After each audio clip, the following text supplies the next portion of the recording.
కథ పేరు ఆ 30 రోజులు. రచనా పఠనం సుజాతారావు. ఆ రోజు బాబా ఆశ్రమం ఎందుకో గేటు తీయలేదు. కనకాంగి పని కట్టుకుని కలవాలని వచ్చింది. గేటు ముందు అటు ఇటు పచాలు చేసింది. తను ఇదే మొదటిసారి రావటం.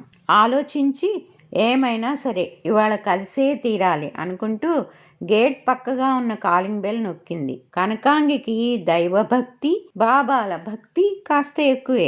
ఒక చిన్న బాబా బయటకొచ్చారు. ఎవరు మీరు, ఎందుకొచ్చారు అని అడిగాడు. నా పేరు కనకాంగి, బాబాను చూడాలని వచ్చాను అంది వినయంగా. కుదరదు, మీకన్నా ముందు 100 మంది ఉన్నారు తెలుసా అన్నాడు చిన్న బాబా. ఇద్దరూ కాసేపు వాదించుకున్నారు.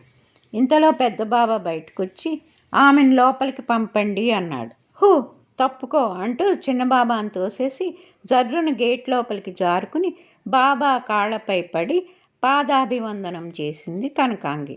100 మందున్నా బాబా మిమ్మల్నే పిలిచారంటే మీ పంట పండిందిలేండి అని చిన్నబాబా మనసులోనే గొణుక్కున్నాడు.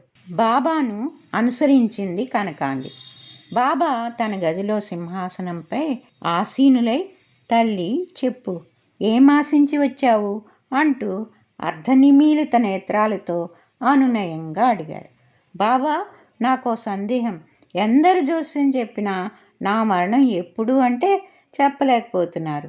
మీరైనా చెప్తారని వచ్చాను. నా మరణం ఎప్పుడో తెలుసుకోవాలని నా కోరిక అంటూ సూటిగా అడిగింది కనకాంగి. బాబా ఒక చిరునవ్వు నవ్వి ఒక కార్డు తీసుకుని ఏదో వ్రాయటం మొదలుపెట్టారు.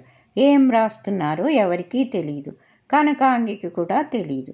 తర్వాత ఆ కార్డు ఒక కవర్లో పెట్టి సీలుతో మూసివేసి, సరిగ్గా 30 రోజులకు విప్పి చూడమ్మా, అంతా నీకే బోధపడుతుంది అంటూ కనకాంగి చేతికి ఇచ్చారు.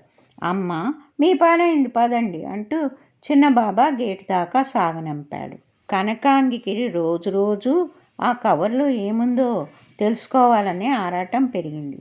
ఉదయం లేస్తూ రాత్రి పవళిస్తూ దాన్నే చూస్తూ ఉండేది. అలా 29 రోజులు గడిచాయి.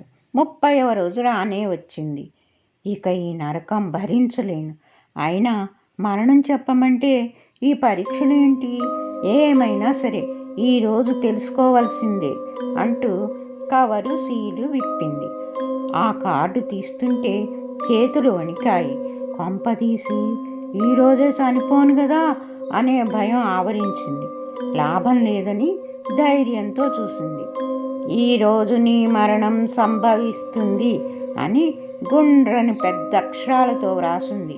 కాళ్ళు గజగజలాడాయి, ఒళ్ళంతా చెమటలు పట్టింది, తల తిరుగుతున్నట్లు అనిపించింది, భూమి స్తంభించినట్లు అనిపించింది. ఇక ఉండబట్టలేక బాబా ఆశ్రమం వైపు పరిగెట్టింది. బాబా రక్షించండి, నేను చేయాల్సిన పనులు ఇంకా చాలా ఉన్నాయి స్వామి. నేను పోతే అమ్మని నాన్నని ఎవరు చూసుకుంటారు? నా ఉద్యోగంలో బోల్డ్ బాధ్యతలు ఉన్నాయి. ఇంకా పెళ్ళి, పిల్లలు, బంధువులు అన్నీ అలాగే ఉన్నాయి స్వామి. మీరు కార్డుపై వ్రాసినట్లు ఇవాళే నా మృత్యువు అంటే ఎలా స్వామి అంటూ భయంతో మొరపెట్టుకుంది. తల్లి ఊరడిల్లు, ఈ మాత్రానికే ఇలా భయపడేదాన్ని?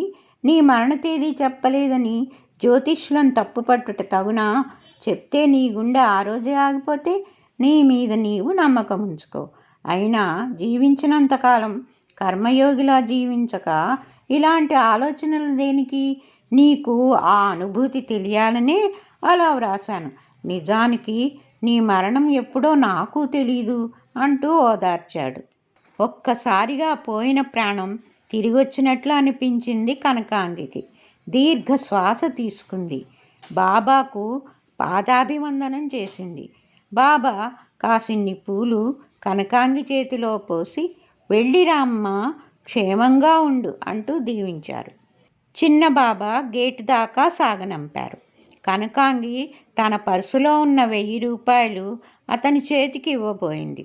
మీరు జర్నలిస్ట్ అని మాకు తెలుసు.